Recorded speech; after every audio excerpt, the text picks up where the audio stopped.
My dear students and respected teachers, ఈ రోజు మన వీడియోలో ఈ రోజు నూతనంగా రిలీజ్ అయినటువంటి 10వ తరగతి నూతన ప్రశ్నాపత్రం న్యూ మోడల్ పేపర్ 2025-26 ఏం మార్పులు జరిగాయి, ప్రశ్నాపత్రంలో నూతనంగా వచ్చిన మార్పులు ఏంటి, సరళంగా ఉందా, కఠినంగా ఉందా, ఉత్తీర్ణ శాతం పెరుగుతుందా, ఇంకా పెరిగే అవకాశం ఉందా, ఈజీగా మనం రాయొచ్చా, అలాగే ముఖ్యంగా చదవాల్సినటువంటి ప్రశ్నలు ఏవి, అలాగే ఏ పాఠాల ప్రశ్నలు మనం చదవాల్సిన అవసరం లేదు, నూతనంగా ఏ గ్రామర్ పాయింట్స్ ని ఏ వ్యాకరణ అంశాలు మనం నేర్చుకోవాలి, ఇలాంటి అన్ని విషయాల్ని తెలుసుకోవాలంటే ఈ వీడియోని ఎక్కడ చేయకుండా చివరి వరకు చూడండి. ఖచ్చితంగా మీకు ఈ విషయాల పట్ల అవగాహన వస్తుంది. ముందుగా మోడల్ పేపర్ ఏంటనే చూద్దాం. సంవత్సరం పాఠ్యపుస్తకం నుండి ఏ లెసన్స్ ని కూడా తీసివేయడం లేదండి. ఎందుకంటే ఇచ్చినటువంటి 2 మోడల్ పేపర్స్ కనుక మనం పూర్తిగా అబ్జర్వ్ చేస్తే ప్రతి లెసన్ ని కవర్ చేయడం జరిగింది. సో ఏ లెసన్ ని ఎలా కవర్ చేశారు, ఏంటి, అసలు ఎన్ని సెక్షన్స్ ఉన్నాయి మనం ఆల్రెడీ మాట్లాడుకున్నామండి. చూద్దామండి. ఇప్పుడు మోడల్ పేపర్ ని చూద్దామండి. ఈ సంవత్సరం నూతనంగా రిలీజ్ అయినటువంటి 10వ తరగతి మోడల్ పేపర్ ఈ విధంగా ఉందండి. టైమ్, ఈ ప్రశ్నాపత్రం రాయడానికి టైం 3 గంటల 15 నిమిషాలు, 3 hours 15 minutes, మాక్సిమం మార్క్స్ 100 అండి. మొత్తం ఎన్ని సెక్షన్స్ ఉన్నాయి, 5 సెక్షన్స్ ఉన్నాయండి. లాస్ట్ ఇయర్ అయితే 6 ఉన్నాయి, ఇప్పుడు 5 మారినాయి. అలాగే క్వశ్చన్స్ ఎన్ని ఉన్నాయి, 1 to 30 అండి, 30 ప్రశ్నలు ఉన్నాయి. మళ్ళీ ఇంకోసారి చెప్తున్నాను చూడండి జాగ్రత్తగా. 3 గంటల 15 నిమిషాలండి, మార్క్స్ 100, సెక్షన్స్ 1 to 5, 5 మాత్రమే, 1 to 30. క్వశ్చన్స్ ఎన్ని, క్వశ్చన్ నెంబర్స్ ఎన్ని, 1 to 30 చూద్దామండి. ఫస్ట్ సెక్షన్ భాగ్ 1, టోటల్ 35 మార్క్స్ అండి. భాగ్ 1 మొత్తం ఎంత, 35 మార్కులకి ఎన్ని ఉంటాయి సార్, 1 to 7 క్వశ్చన్స్ అండి. ఎన్ని క్వశ్చన్స్ సార్, 1 to 7 క్వశ్చన్స్ ఉన్నాయండి. ఫస్ట్ సెక్షన్ లోనే 7 క్వశ్చన్స్ కవర్ అయిపోయినాయండి. ఫస్ట్ సెక్షన్ లోనే 7 క్వశ్చన్స్ కవర్ అయినాయి. అన్ని కూడా మీకు ఆల్రెడీ లాస్ట్ ఇయర్ మోడల్లో ఉన్నట్టుండే, కాకపోతే కొంత చేంజ్ అయిందండి. జాగ్రత్తగా విద్యార్థులు గమనించండి, పూర్తిగా ఎక్స్ప్లెయిన్ చేస్తున్నాను. మొదటి సెక్షన్ లో ఫస్ట్ క్వశ్చన్ ఏంటంటే పఠిత గద్యాంశ్. మనం చదివినటువంటి, మనకు తెలిసినటువంటి ఒక గద్యాంశం ఇక్కడ ఇవ్వడం జరుగుతుందండి. ఒక పారాగ్రాఫ్ ని ఇవ్వడం జరుగుతుంది. ఆ పారాగ్రాఫ్ కింద 4 ప్రశ్నలు ఉంటాయండి. విద్యార్థులు గమనించాలి జాగ్రత్తగా. పారాగ్రాఫ్ కింద 4 ప్రశ్నలు మాత్రమే ఉంటాయి. మొదటి ప్రశ్న క్వశ్చన్ అండి, క్వశ్చన్ అడుగుతారండి. ఇక్కడ మొదటి ప్రశ్నగా అడుగుతారు, దానికి ఆన్సర్ రాయాల్సి ఉంటుంది. అది 2 మార్క్స్ అండి. సో ఇది మల్టిపుల్ చాయిస్ కాదండి, ప్రశ్న అడుగుతారు, ప్రశ్నకి 2 మార్క్స్, ప్రశ్నకి ఆన్సర్ రాస్తే 2 మార్క్స్ అండి. ఫర్ ఎగ్జాంపుల్ మనకి ఇదిగానండి ఒక పారాగ్రాఫ్ ఇచ్చాను. ఆ పారాగ్రాఫ్ లో హామిద్ కే పాస్ కితనే పైసే హే అని అడుగుతాను. హామిద్ కే పాస్ 3 పైసే హే అని రాసినట్లయితే అంటే మనకి క్వశ్చన్ గా ఉంటుంది, వాటికి ఆన్సర్ పూర్తిగా రాస్తే మనకు 2 మార్క్స్ అండి. తర్వాత ఇవి ఏవైతే ఉన్నాయో ఆ వరకు ప్రశ్న అండి 2 మార్కులు. రెండవది, మూడవది, నాలుగవది, ఈ 3 కూడా మల్టిపుల్ చాయిస్ అండి, multiple choice. So each one ఒక్కొక్క మార్క్ అండి, మొత్తం 3 మార్కులు. మొత్తం ఫస్ట్ క్వశ్చన్ ఎన్ని మార్కులు కండి, 5 మార్క్స్ కండి. సో ఈ 7 కూడా సేమ్ ప్రాసెస్ అండి. 7 కూడా 5 మార్కులు మాత్రమే. సో 7 5s are 35, మనకి 35 మార్కులు ఫస్ట్ సెక్షన్ ఉంటుందండి.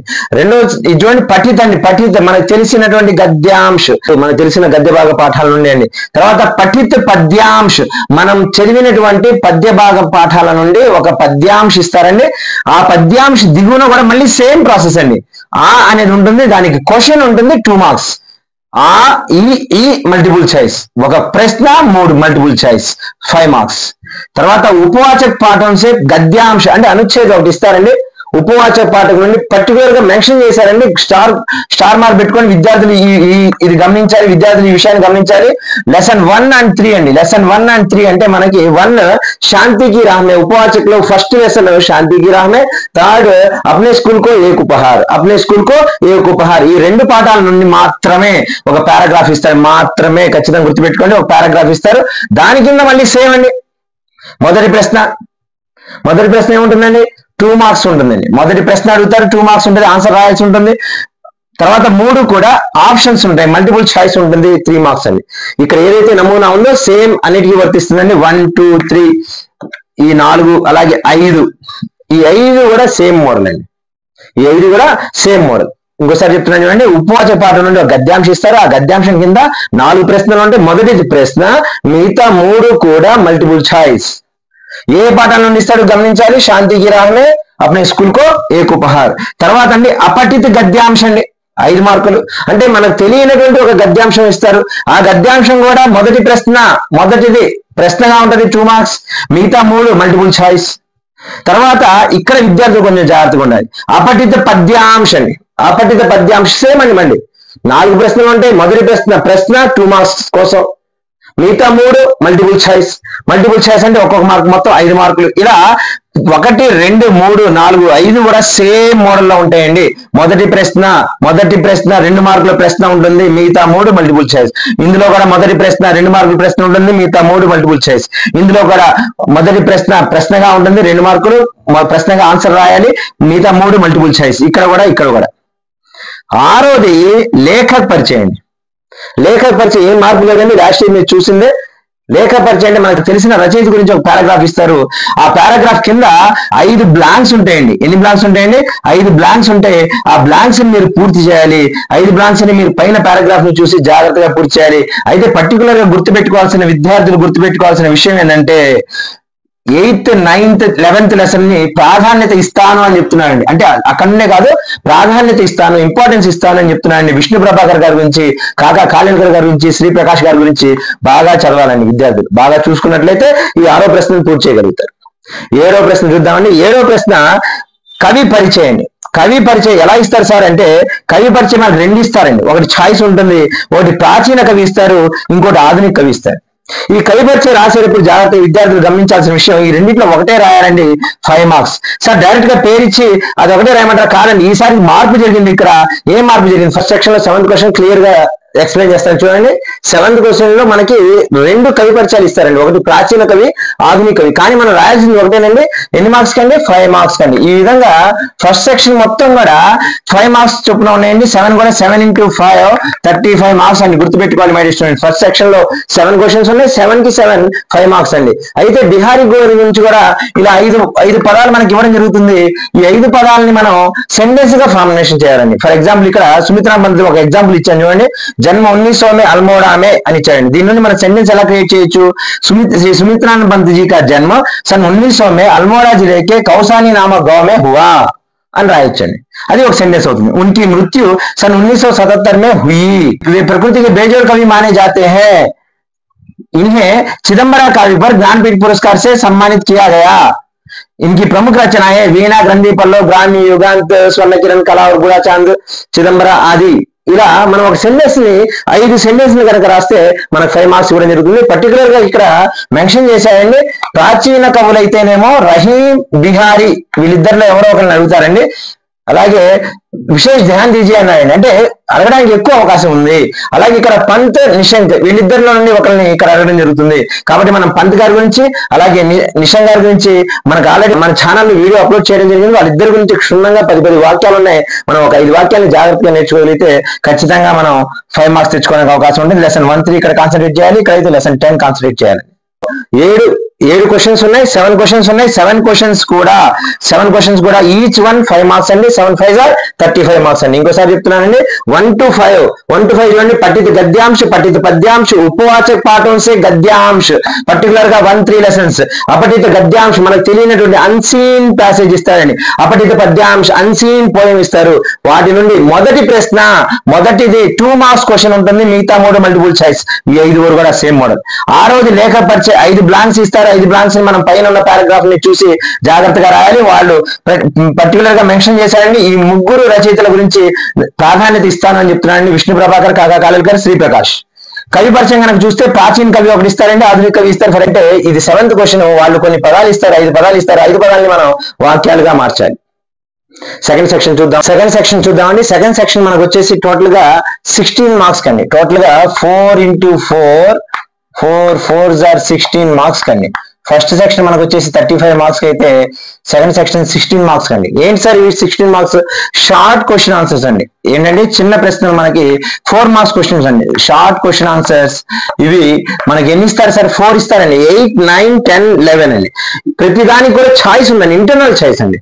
ఫర్ ఎగ్జాంపుల్ మన 8th చూసినట్లయితే ఇక్కడ మొదట ఒక దోహా పూర్తి చేయమంటాడు. వార్షిక పరీక్ష మే అనివార్య రూప్ సే దోహా పూర్తి కర్నే కో కహేగా. ఖచ్చితంగా ఇక్కడ వార్షిక పరీక్షలో ఫైనల్ ఎగ్జామ్ లో ఇక్కడ ఇక్కడ మీకు ఖచ్చితంగా ఆ అనేటువంటి ప్రశ్న జాగ్రత్తగా గమనించండి. దోహా, ఈ పాయింట్ జాగ్రత్తగా విద్యార్థులందరూ కూడా దోహా పూర్తి చేయమంటున్నారండి. అంటే మనకు ఉన్నవి 4 దోహాలు లెసన్ 10 లో. నీతి దోహలో మనకు ఉన్నవి 4 దోహాలు ఉన్నాయి. ఆ 4 దోహాలు బాగా క్షుణ్ణంగా రాయడం నేర్చుకుంటే ఖచ్చితంగా మీరు పబ్లిక్ ఎగ్జామ్ లో ఎన్ని మార్క్స్ సాధిస్తారు? 4 మార్క్స్ అండి. అలాగే ఇది పద్య భాగం సంబంధించండి. 8th 1 పద్య భాగం అండి. పద్య భాగం సంబంధించింది కాబట్టి దోహా ఖచ్చితంగా వార్షిక పరీక్ష ఆమె ఫైనల్ ఎగ్జామ్ లో ఖచ్చితంగా అడుగుతానని చెప్తున్నారండి. అలాగే పద్య భాగ ప్రశ్న లెసన్ 1, 3, 4, 7 అంబార్త్ వాసి, కనకన్ అధికారి, భక్తి పద్, ఈ 4 పాఠాల నుండి ఏవైతే క్వశ్చన్ ఆన్సర్స్ ఉన్నాయో, షార్ట్ క్వశ్చన్ ఆన్సర్స్ ఉన్నాయో, ఆ క్వశ్చన్ ఆన్సర్స్ ని అక్కడ ఆ క్వశ్చన్ ఆన్సర్స్ ఒక ప్రశ్న ఇక్కడ అడగడం జరుగుతుందండి. మై డియర్ స్టూడెంట్స్, మీరు కనుక స్లో లెర్నర్ అయితే, నా ఉద్దేశంలో ప్రకారం మీరు కనుక స్లో లెర్నర్ అయితే ఈ అంశాన్ని అంటే పద్య భాగ ప్రశ్నల్ని, షార్ట్ క్వశ్చన్ ఆన్సర్స్ ని చదవద్దు. మీరు కనుక స్లో లెర్నర్స్ అయితే పద్య భాగ సంబంధించి ఏ ప్రశ్నని కూడా షార్ట్ క్వశ్చన్ ఆన్సర్స్ మీరు చదవద్దు. ఖచ్చితంగా మీరు నేర్చుకోవాల్సింది 4 దోహాలు నేర్చుకోండి. 4 దోహే, ఆ 4 దోహాలు లెసన్ 10 లో ఉంటాయి. ఈ లెసన్ 10 లో ఉన్న 4 దోహాలు నేర్చుకోండి. ఖచ్చితంగా 4 మార్కులు తెచ్చుకుంటారు పబ్లిక్ ఎగ్జామ్ లో. సో మై డియర్ స్టూడెంట్స్, గుర్తుపెట్టుకోండి, లెసన్ 1, 3, 4, 7 నుండి ఏ షార్ట్ క్వశ్చన్ మీరు నేర్చుకోవద్దు. మీరు స్లో లెర్నర్ అయి ఉంటే. లేదు సార్ నేను కొంచెం రాయగలుగుతాను సార్ అనుకున్న వాళ్ళు చదవాలంటే వాళ్ళ ఇష్టం అనేది. తర్వాత మనం 9th 1 అలాగే 10th 1 రెండు కూడా గద్య భాగం నుండి అడుగుతున్నాడండి. ప్రోజ్ నుండి అడుగుతున్నాడు. ప్రోజ్ లెసన్స్ ఏమున్నాయి సార్? మనకి 2, 5, 6, 8, 9, 11, 12 ఇవన్నీ కూడా ఈ 7 పాఠాలు గద్య భాగేనండి. అయితే 9th క్వశ్చన్ మొదటి 6 పాఠాల్లో ఉన్నటువంటి గద్య భాగ పాఠాల నుండి అడుగుతున్నాడు. అంటే లెసన్ 8 గా లోక్గీత్, అంతర్రాష్ట్రీయ స్థర్ పర్ హిందీ, ఈ 3 పాఠాల నుండి 2 ప్రశ్నలు అడుగుతారండి. మీరు ఎన్ని రాయాలండి? ఏదైనా ఒకటి రాస్తే సరిపోతుందండి. 4 మార్క్స్. ఇది కూడా 4 మార్క్స్ కేనండి. ఇది కూడా 4 మార్క్స్ కే. So first 1 4 marks, second 1 4 marks. ఇక్కడ దోహా చదువుతాం, 4 మార్క్స్ సాధిస్తాం. ఇక్కడ మీరు జాగ్రత్తగా గమనించండి. ఈద్గాహ్, లోక్గీత్ అలాగే అంతర్రాష్ట్రీయ స్థర్ పర్ హిందీ నుండి ప్రశ్న అడుగుతుంది జరుగుతుంది.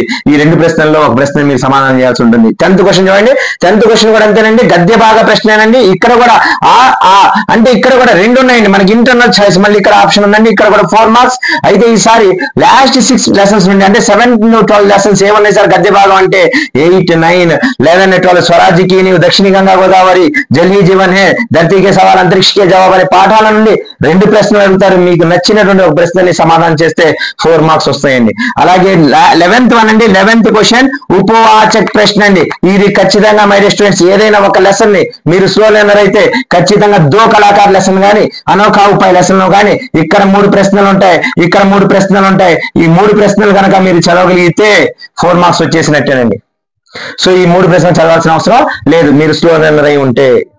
సో మీరు స్లో లెర్నర్ అయి ఉంటే ఏదైనా ఒక పాఠాన్ని చదవండి. దో కళాకార్ కానీ, అనోఖా ఉపాయ్ కానీ. ఇక్కడ కూడా 4 దోహాలు క్షుణ్ణంగా నేర్చుకోండి. సో 8 మార్కులు అనేవి ఈజీగా మనం తెచ్చుకోవచ్చు. 4 దోహాలు చదివి 3 ప్రశ్నలు చదివితే 8 మార్కులు తెచ్చుకోవచ్చు. మిగతా వాటిని మీరు స్లో లెర్నర్ అయితే కాన్సన్ట్రేట్ చేయండి. మిగతా వాటిని నేర్చుకోగలిగిన ప్రశ్నలు మాత్రం నేర్చుకోండి. ఈ విధంగా సెక్షన్ 2 మనకి షార్ట్ ఆన్సర్స్ అండి. 4 ప్రశ్నలు రాయాలి, 8 ప్రశ్నలు ఇస్తారు. ఒకదానికి ఒకటి ఇంటర్నల్ చాయిస్ ఉందండి.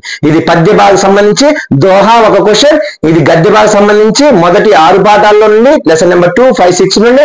అలాగే తర్వాత 10వ ప్రశ్న మళ్ళీ గద్య భాగ ప్రశ్న అండి. ఇది 7 నుండి 12 పాఠాల్లో నుండి 8, 9, 11, 12 లెసన్స్ లో నుండి వస్తాయి. అలాగే ఉపవాచక ప్రశ్న అండి. ఈసారి మొదటిది దో కళాకార్ నుండి, రెండోది అనోఖా ఉపాయ్ అనేటువంటి 4వ పాఠం నుండి అడగడం జరుగుతుంది. So 2nd and 4th lesson ఉపవాచక పాఠాల్లో నుండి అడగడం జరుగుతుంది. ఖచ్చితంగా విద్యార్థులు ఈ సెక్షన్ అర్థం చేసుకున్నారనుకున్నాను. సెక్షన్ 2 మనం రాయాల్సింది 4 ప్రశ్నలు రాయాలండి. షార్ట్ ఆన్సర్స్ 4 రాయాల్సి ఉంటుంది. సెక్షన్ మనం చూసామండి ఆల్రెడీ. అది 16 మార్కులు కానీ 4 ప్రశ్నలు ఉంటాయి. ఒక్కొక్క ప్రశ్న 4 వాక్యాల్లో రాయాలండి. ఇప్పుడు 3rd సెక్షన్ గమనిస్తే మనం 8 వాక్యాల్లో రాయాల్సి ఉంటుందండి. అంటే ఎస్ఏ క్వశ్చన్స్ అండి, సారాంశాత్మక ప్రశ్నలు. మొదటిది 12th క్వశ్చన్ పద్య భాగ సారాంశం అండి. పద్య భాగ సారాంశ 8 వాక్యం लिखना होगा, 8 మార్క్స్ के लिए 8 మార్క్స్ అండి. ఇక్కడ పద్య భాగ సారాంశాలు గమనిస్తే 2 ప్రశ్నలు ఇస్తారండి. ఏదైనా ఒక ప్రశ్నకి మనం సారాంశాత్మక ఆన్సర్ రాయాలండి. కొంచెం పెద్ద ఆన్సర్ రాయాల్సి ఉంటుంది. ఒకటి ఇక్కడ ఎగ్జాంపుల్ కోసం మీకు ఒకటి ఇవ్వడం జరిగింది. మీరాబాయికి భక్తి భావన కైసీ థీ. మీరాబాయి యొక్క భక్తి ఎలా ఉంది అప్నే శబ్దం మే లిఖియే. మీ యొక్క మాటల్లో రాయండి. 8 వాక్యాలు ఖచ్చితంగా రాయాల్సి, ఇంకా ఎక్కువ రాసినా కూడా ప్రాబ్లం లేదండి. ఇవి ముఖ్యంగా విద్యార్థులు గమనించాల్సింది ఏంటి సార్ అంటే, ఈ 12th క్వశ్చన్ పోయిటరీ సారాంశ్ కోసం మీరు చదవాల్సిన ముఖ్యమైన పాఠాలు ఏవి అంటే బరస్తే బాదల్, కన్కన్ కా అధికారి, భక్తి పద్. విద్యార్థులు గమనించాలి. ముఖ్యంగా చదవాల్సిన పాఠాలు ఏమంటే బరస్తే బాదల్, కన్కన్ కా అధికారి అలాగే భక్తి పద్. అలాగే 13వ ప్రశ్న కనుక గమనిస్తే గద్య భాగ సారాంశం అండి, గద్య భాగ సారాంశాలు ఇవి కూడా 2 ఇవ్వడం జరుగుతుంది, ఒకటే రాయాల్సి ఉంటుంది. ఒక ఎగ్జాంపుల్ మీకు ఇవ్వడం జరిగింది, ఈద్గా కహానీ కే ద్వారా హామిద్ కే స్వభావ్ కే బారే మే అప్నే విచార్ లిఖియే. ఇది కూడా 8 మార్క్స్ కండి, ఇది కూడా ఎన్ని మార్క్స్ కండి 8 మార్క్స్ అండి. సో ఈ విధంగా సెక్షన్ 3 కూడా మనకి 16 మార్క్స్ అండి. Section 1 35 marks, section 2 16 marks, section 3 16 marks కండి. ఇక్కడ కూడా విద్యార్థులు గమనించాలి, రెండిట్లో ఒక ప్రశ్నకి ఆన్సర్ చేయాల్సి ఉంటుంది. అయితే గమనించాల్సిన ముఖ్య విషయం ఏంటయ్యా సార్ అంటే, గమనించాల్సిన ముఖ్య విషయం ఏంటంటే లెసన్ నెంబర్ 2 ఈద్గా, లోక్గీత్, జల్ హీ జీవన్ హే, ధర్తీ కే సవాల్, అంతరిక్ష కే జవాబ్, ఈ 4 పాఠాన్ని జాగ్రత్తగా చదువుకోవాల్సి ఉంటుంది. ఇక్కడ నుండి ఎస్ఏ క్వశ్చన్స్ అడగడం జరుగుతుంది, విద్యార్థులు గమనించాలి. థర్డ్ సెక్షన్ కూడా 16 మార్క్స్, 2 ప్రశ్నలు రాయాల్సి ఉంటాయి. మొత్తం 4 ప్రశ్నలు, పద్య భాగం నుండి 2 ఇస్తారు, 1 రాయాలి, గద్య భాగం 2 ఇస్తారు, 1 రాయాలి. సెక్షన్ 4 చూద్దామండి. సెక్షన్ 4 లో మనకి ఇక్కడ 2 ప్రశ్నలు ఉన్నాయండి, 14, 15 అండి. 14వ ప్రశ్న కనుక గమనిస్తే పత్ర అండి, ఔపచారిక పత్ర అనౌపచారిక లాస్ట్ ఇయర్ ఎట్లయితే సేమ్ మోడల్ ఉందో అలాగేనండి. అయితే ఈసారి ఔపచారిక పత్రంలో కొంత మ్యాటర్ వాడే ఇస్తాయి. సెంటెన్స్ అనేది 2-3 సెంటెన్స్ అనేది అతను ఇవ్వడం జరుగుతుంది, ప్రశ్న తయారు చేయమని. వాటి ఆధారంగా అది మనకి 8 మార్క్స్ అండి. ఇంకోటి డైరెక్ట్ గా ప్రశ్న అడుగుతుంది, కిసి ఐతిహాసిక స్థలకు యాత్ర కా వర్ణకర్త మిత్ర కే నామ్ పర్ పత్ర లిఖే. ఇలా మనకి లెటర్స్ అడగడం జరుగుతుందండి. లెటర్స్ సంబంధించి అతి ముఖ్యమైన 6 లెటర్స్ మన ఛానల్లో వీడియో అప్లోడ్ చేయడం జరిగింది. ఆ వీడియోని కూడా ఇక్కడ డిస్క్రిప్షన్ లో ఇస్తాను. ఖచ్చితంగా ఆ 6 లెటర్స్ చదవండి, మీరు ఈ 2 లెటర్స్ ని కవర్ చేస్తారు. 8 మార్క్స్ కండి. తర్వాత నిబంధ అండి, నిబంధ ఒకటే రాయాల్సి ఉంటుంది లెటర్స్ లో. అలాగే నిబంధ 4 ఇవ్వడం జరుగుతుందండి, ఒక్కొక్కటి ఒక అంశానికి సంబంధించిందండి. ఇక్కడ ఇవ్వబడిన 4 జనరల్ ఎస్సెస్ లో ఒకటే రాయాల్సి ఉంటుంది, 10 మార్క్స్ కండి. సో టోటల్ గా సెక్షన్ 4 వచ్చి మనకి 18 మార్క్స్ కండి. సెక్షన్ 4 మనకి 18 మార్క్స్ అండి. మొదటి పర్యావరణ సంబంధించినటువంటి జనరల్ ఎస్సే అడగడానికి అవకాశం ఉంటుంది, శిక్ష సంబంధించింది, సమాజ్ సంబంధించింది, విజ్ఞానం సంబంధించింది.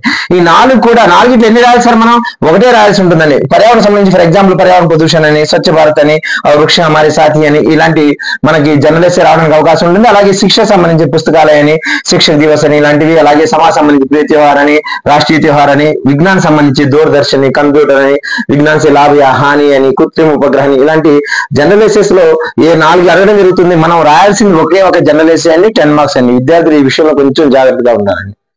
అలాగే లాస్ట్ అండ్ ఫైనల్ సెక్షన్ చూస్తున్నామండి, 5th సెక్షన్. సో ఇప్పటిదాకా మనం 15 ప్రశ్నలు చూసామండి, మిగతా 15 కూడా గ్రామర్ పాయింట్స్. సెక్షన్ 5 ఈసారి ఏం చేశారంటే లాస్ట్ కి వెళ్ళిపోయాయండి. గ్రామర్ పాయింట్స్ 15 గ్రామర్ పాయింట్స్ మనం నేర్చుకోవాల్సి ఉంటుంది. ఆ 15 గ్రామర్ పాయింట్స్ ఏంటి, ఆ సెక్షన్ 5 ఏంటో చూద్దామండి. ఫైనల్ సెక్షన్ చూద్దామండి, 5th సెక్షన్ భాషాకి బాత్ అండి, వ్యాకరణాంశ అండి. ఇక్కడ 15 గ్రామర్ పాయింట్స్ ఇవ్వడం జరిగిందండి. 15 మనకు మల్టిపుల్ చాయిస్ అండి. 3 ఉంటాయి ఆల్రెడీ, ప్రీవియస్ మీరు 9th క్లాస్ లో రాసిన మోడలే. 3 చాయిస్ ఇస్తారండి, 3లో కరెక్ట్ ఆన్సర్ ఏదో సెలెక్ట్ చేసి మీరు ఆన్సర్ షీట్ లో రాయాల్సి ఉంటుంది. 15 ఏంటో ఒకసారి చూద్దామండి. 1 తత్సం తద్భవం అండి, 2 క్రియా, 3 సంఖ్య, 4 कारक, 5 पर्यायवाची शब्द, 6 विलोम शब्द, 7 समास, 8 संधि विच्छेद, 9 उपसर्ग, 10 प्रत्यय, 11 मुहावरा, అలాగే 12 లింగ, వచన, కాల, శుద్ధ రూపండి. ఇవన్నీ క్వశ్చన్ నెంబర్ తో సహా మీకు ఇవ్వడం జరిగింది. మనకు 1 నుండి 15 వరకు మొదటి 4 సెక్షన్లు అండి, 1 to 4 సెక్షన్స్. కానీ చివరి 15 ప్రశ్నలు డైరెక్ట్ గా 15 ప్రశ్నలు మనకి చివరి సెక్షన్ అండి, గ్రామర్ పాయింట్స్. అక్కడ 3 పదాలు ఇస్తాడు, ఆ 3లో ఒకటి రైట్ ఆన్సర్ ఉంటుంది. క్రియ 3 ఇస్తాడు, అట్లాగే సంఖ్య, కారక్, పర్యాయ శబ్ద, విలోమ శబ్ద, సమాస, సంధి విచ్ఛేద, ఉపసర్గ, ప్రత్యయ, ముహావర, లింగ, వచన, కాల, శుద్ధ రూపండి. వీటికి కూడా ఖచ్చితంగా ఇలాగే ఉంటాయి. వాటిలో ఒకదాన్ని సెలెక్ట్ చేసి మీరు ఆన్సర్ షీట్ లో రాయాలి. ఈచ్ 1 మార్క్ అండి, టోటల్ గా 15 మార్క్స్ అండి. ఇప్పుడు చూద్దామండి. ఫస్ట్ సెక్షన్ వచ్చేసి మనకి 35 మార్క్స్, సెకండ్ సెక్షన్ వచ్చేసి 16 మార్క్స్, థర్డ్ సెక్షన్ వచ్చేసి 16 మార్క్స్, ఫోర్త్ సెక్షన్ వచ్చేసి 18 మార్క్స్, ఫిఫ్త్ సెక్షన్ వచ్చేసి మనకి 15 మార్క్స్ అండి. టోటల్ గా 100 మార్క్స్ అండి టాపర్. అలాగే మన ఛానల్లో ఈ గ్రామర్ పాయింట్ సంబంధించి ఫర్ ఎగ్జాంపుల్ కాల్ సంబంధించి, అలాగే క్రియకు సంబంధించి, అలాగే సంఖ్యకు సంబంధించి, సమాసకు సంబంధించి ఆల్రెడీ వీడియోస్ అప్లోడ్ చేయడం జరిగింది. మీరు మన ఛానల్లో డిస్క్రిప్షన్ లోకి వెళ్ళినట్టయితే ఆ లింక్స్ కూడా పెడతాను. అలాగే ఉత్తర ప్రశ్నాపత్రానికి సంబంధించిన మోడల్ పేపర్స్ 2 కూడా మన డిస్క్రిప్షన్ లో లింక్ లో ఇవ్వడం జరిగింది. వాటిని విద్యార్థులు కావాలంటే డౌన్లోడ్ చేసుకోగలరు. ఇప్పుడు దాకా మనం చెప్పుకున్నటువంటి మోడల్ పేపర్ ప్రకారంగా ఇప్పుడు మీకు అర్థమై ఉంటుందండి. నూతనంగా వచ్చిన ప్రశ్న మార్పులు ఏమిటని మీకు అర్థమై ఉంటాయి. సరళంగా ఉందంటే నిజంగానే ఈ పేపర్ చాలా సరళంగా ఉందండి. పోయినసారి గత మాదిరి ప్రశ్న పత్రం అంటే ఈ ప్రశ్న పత్రం సరళంగా ఉంది. ఉత్తీర్ణ శాతం ఖచ్చితంగా పెరుగుతుంది, పాస్ పర్సెంటేజ్ పెరుగుతుంది. ప్రతి విద్యార్థి కూడా ఖచ్చితంగా ఉత్తీర్ణ సాధించవచ్చు. ముఖ్యంగా ఏ పాఠాల్లో చదవాల్సిన అవసరం ఉందో లేదో కూడా మీకు వివరంగా చెప్పాను. అలాగే ఏ పాఠాల ప్రశ్నలు చదవాల్సిన అవసరం లేదు, ఏ పాఠాల్లో చదవాల్సిన అన్న విషయాలు మీకు తెలుసుకున్నారు. మీకు నచ్చింది అనుకుంటున్నాను. ఇలాంటి మరిన్ని వీడియోస్ కోసం లైక్ చేయండి, షేర్ చేయండి. అలాగే ఎక్కువ మంది విద్యార్థులకు ఈ వీడియో చేరవేసే విధంగా ప్రయత్నం చేయండి. ధన్యవాదాలు.